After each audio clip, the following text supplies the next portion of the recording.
किसी ने बड़े कमाल की बात कही है कि आवाज ऊंची हो तो कुछ लोग सुनते हैं, लेकिन अगर बात ऊंची हो तो बहुत सारे लोग सुनते हैं।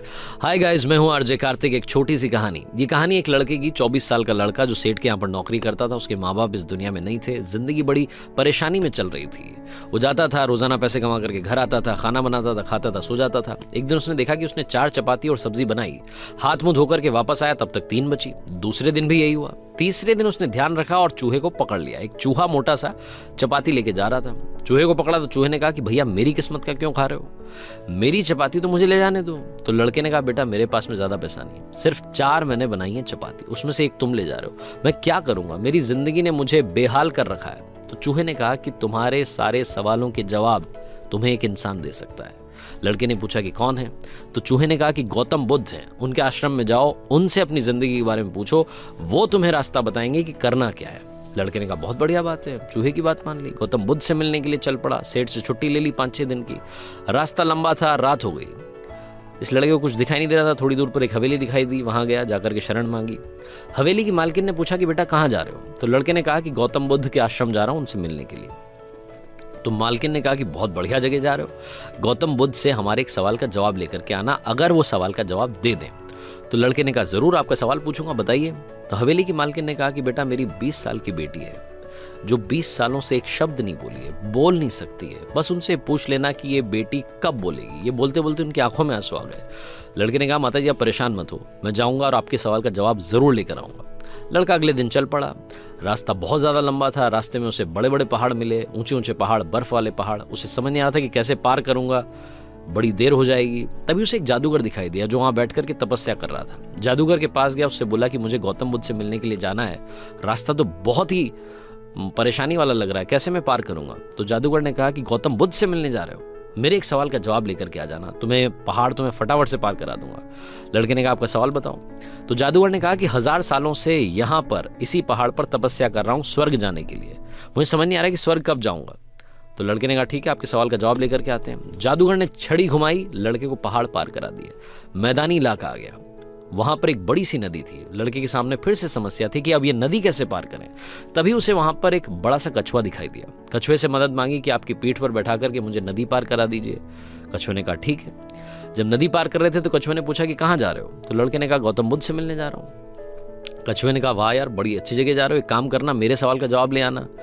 तो लड़के ने कहा कि आपका भी सवाल बताइए। तो कछुए ने अपना सवाल बताया कि मैं बड़े टाइम से 500 सालों से इसी नदी में हूँ और ड्रैगन बनने की कोशिश कर रहा हूँ, ड्रैगन कब बनूंगा ये बस पूछ करके आ जाना। लड़के ने कहा ठीक है। लड़का पहुंचा आश्रम में, गौतम बुद्ध के पास। प्रवचन चल रहा था, प्रवचन खत्म हुआ। गौतम बुद्ध ने कहा कि हर कोई मुझसे सवाल पूछ सकता है, लेकिन सिर्फ 3 सवालों के जवाब दिए जाएंगे। अब लड़के के सामने समस्या थी कि किसके सवाल को ड्रॉप करें, किसका सवाल छोड़ें और किसका पूछें। लड़के ने सोचना शुरू किया। सबसे पहले हवेली की मालकिन नजर में आई, ध्यान में आई, तो उसे लगा कि वो तो अपनी बेटी का इलाज कराना चाह रही है, उनकी बेटी बोल नहीं रही है, उनकी आंखों में आंसू थे, उनका सवाल पूछना जरूरी है। दूसरी जो तस्वीर उसके दिमाग में आई, नजर में आई, वो आई जादूगर की। जादूगर 1000 साल से वहां तपस्या कर रहा है बर्फ के पहाड़ में।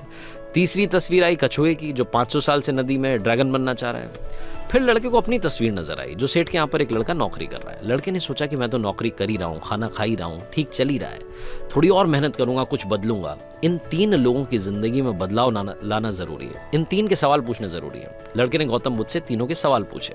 गौतम बुद्ध ने जवाब दिया सबसे पहले हवेली की मालकिन के सवाल का। उन्होंने कहा कि उस मालकिन की जो बेटी है 20 साल की, उसकी जैसे ही शादी होगी वो लड़की बोलना शुरू कर देगी। दूसरे सवाल का जवाब देते हुए गौतम बुद्ध ने कहा कि जो जादूगर है उससे कहना कि वो छड़ी छोड़ दे, जिस दिन उसने छड़ी छोड़ दी, छड़ी का त्याग कर दिया, वो स्वर्ग चला जाएगा। तीसरा सवाल था कछुए का। गौतम बुद्ध ने कहा कि उस कछुए से कहना कि अपना कवच उतार दे, जिस दिन उसने कवच उतार दिया उस दिन वो ड्रैगन बन जाएगा। लड़के ने नमस्कार किया, प्रणाम किया, चल पड़ा वापस। रास्ते में कछुआ मिला, कछुए से कहा कि भैया कवच उतार दो। गौतम बुद्ध ने कहा तुम ड्रैगन बन जाओगे। कछुए ने जैसे ही कवच उतारा, मोती ही मोती निकल आया। कछुए ने कहा मोती का मैं क्या करूंगा, आप ले जाओ। लड़के को मोती दे दिए और कछुआ ड्रैगन बन गया। थोड़ा आगे चला तो जादूगर मिला। जादूगर को जाकर के कहा कि भैया आपको छड़ी छोड़नी पड़ेगी, तभी आप स्वर्ग जा पाओगे। जादूगर ने कहा ये लो छड़ी छोड़ दी, ये छड़ी तुम रख लो, मैं स्वर्ग चला जाऊंगा। जादूगर स्वर्ग चला गया। और अब आई बारी तीसरे सवाल की। ये पहुंचा उस हवेली में जहां मालकिन ने सवाल भेजा था। मालकिन से जाकर के बोला कि मालकिन आपका जो सवाल था उसको जवाब मिल गया है, आपकी 20 साल की बेटी की जिस दिन शादी हो जाएगी उस दिन ही बोलना शुरू कर देगी। उन्होंने कहा क्या बात है, तो देर कैसी, मेरे सामने ही तो दूल्हा बैठा है। तुमसे बढ़िया लड़का कौन हो सकता है। लड़की को बुलाया गया, लड़के ने लड़की को देखा, लड़की ने लड़के को देखा, शादी करा दी गई। और जैसे ही शादी हुई, लड़की ने पहली बात बोली कि आप तो वही हो जो उस दिन रात में हमारे यहाँ आकर के रुके थे। लड़की ने बोलना शुरू कर दिया।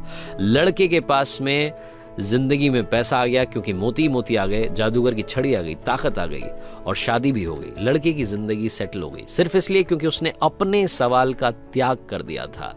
इस दुनिया में जो जहाज होता है जब किनारे पर होता है तो सुरक्षित होता है, सबसे ज्यादा सेफ होता है, लेकिन उसे दूसरे किनारे पर जाने के लिए इस किनारे का त्याग करना पड़ता है, लहरों से भिड़ना पड़ता है, मुकाबला करना पड़ता है। इस लड़के ने जब तक अपना सवाल नहीं छोड़ा था, इसको जवाब नहीं मिले थे। ये छोटी सी कहानी लाइफ में बहुत बड़ी बात सिखाती है। अगर आप कुछ कमाल करना चाहते हैं तो त्याग कीजिए उन बुरी आदतों का, आलस्य का। सुबह जल्दी उठना शुरू कीजिए, अपनी लाइफ में जो बैड हैबिट्स हैं उन्हें हटाइए, तभी जाकर के आप कमाल कर पाएंगे। आरजे कार्तिक एक बार फिर